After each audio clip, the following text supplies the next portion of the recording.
Bonjour à tous, c'est le docteur Walid Mekedem. On se retrouve pour essayer de répondre à une question. Pourquoi êtes-vous tout le temps fatigué? Je vais revenir sur une des causes qui n'est pas forcément connue de tous, mais qui est une cause fréquente de somnolence diurne excessive. Qu'est-ce que ça veut dire? Ça veut dire le fait d'avoir envie de dormir de manière excessive durant la journée. Pourquoi? Alors, il y a une cause importante dont j'ai envie de revenir. Pourquoi je fais cette vidéo? Bah écoutez, tout simplement, là, c'était le moment un petit peu de la sieste. J'étais pris par justement cette envie de dormir. En même temps, j'étais en train de regarder deux trois vidéos sur YouTube. Je me suis dit, bon, avant que je m'endorme potentiellement, ce serait bien que j'en parle parce que l'idée me vient.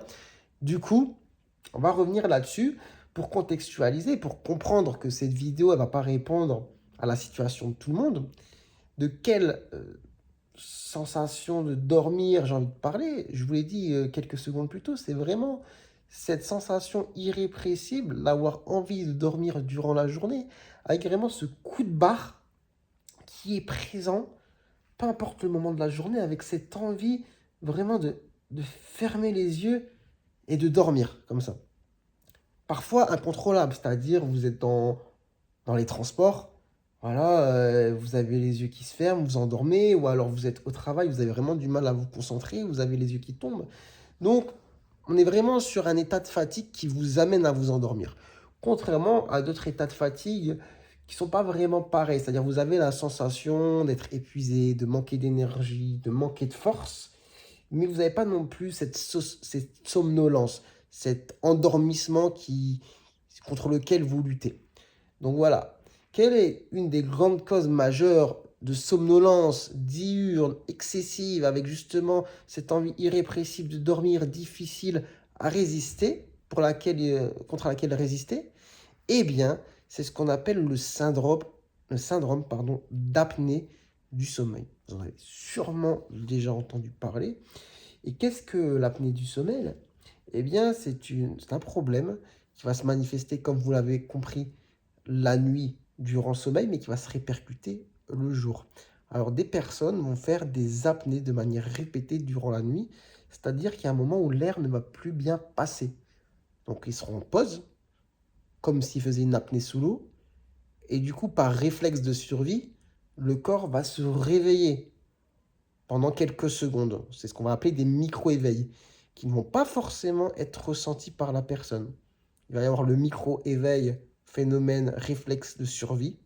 La personne va se rendormir. Et par contre, avec ce sommeil déstructuré et non réparateur, on va avoir une somnolence excessive durant la journée, une grosse fatigue, avec une incompréhension de se dire mais pourquoi pourtant cette nuit j'ai dormi autant d'heures que d'habitude. Puis j'ai pas l'impression d'avoir forcément mal dormi. Après évidemment, il y a des gens qui reconnaissent les apnées, qui sont réveillés, qui ne se rendront pas tout de suite, ou alors ces apnées sont perçues par la personne qui dort avec. Mais chez certaines personnes, ce n'est pas le cas. Quels vont être les facteurs de risque principaux de développer ce type d'apnée? Il y en a quand même un gros à connaître, c'est le surpoids. Donc le surpoids, l'obésité, surtout s'il y a une grosse prise de poids dans les mois, années qui ont précédé. Après, il y a d'autres facteurs de risque qui interviennent, comme le fait par exemple d'avoir de grosses amygdales, ça peut jouer, d'avoir une rétrognathie, c'est-à-dire le fait d'avoir une mâchoire vraiment qui va vers l'arrière. Donc, ce sont des choses qui peuvent jouer au niveau ORL sur le fait de respirer moins bien, d'avoir des apnées durant le sommeil. Mais vraiment, l'élément important à retenir quand même, c'est le surpoids, l'obésité. Et donc, quand vous avez ce terrain-là, que sur les dernières années, vous avez pris beaucoup de poids, que vous vous rendez compte que vous avez une somnolence diurne excessive, eh bien, s'il y a une piste sur laquelle il faut savoir s'orienter, c'est sur l'apnée du sommeil, savoir faire un dépistage. Ce qui n'est pas très compliqué, c'est avec ce qu'on appelle une polygraphie ventilatoire nocturne. Donc, vous mettez un appareil la nuit qui va vous permettre de compter, dépister s'il y a des apnées, et en fonction, eh bien, on pourra évaluer de la nécessité ou non d'avoir un traitement spécifique. Quel est ce traitement? Le gold, enfin, le traitement phare de l'apnée du sommeil, c'est ce qu'on appelle euh, la PPC, je pense, la pression positive continue. C'est la machine, le masque qu'on met durant la nuit qui permet d'envoyer de l'air et d'éviter que ça se bouche à ce niveau-là quand vous dormez. Et ça, vraiment, après, ça change la vie des gens. Certaines personnes, pendant des années, ont cette envie de dormir durant la journée, ça fera qu'elles font de l'apnée. Un jour, on leur dit, vous faites de l'apnée, vous avez besoin de cette machine. Ils la mettent et là, leur vie change.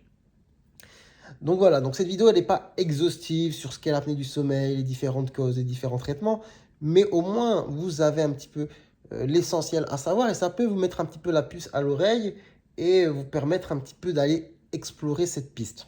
Voilà, j'espère que vous aurez appris des choses, que cette vidéo vous aura plu. En attendant, moi, je pense que je vais aller faire une petite sieste. Ça m'a donné envie de dormir, tout ça. Prenez soin de vous, prenez soin de votre santé et à très bientôt, j'espère, pour de nouvelles vidéos. Ciao, ciao.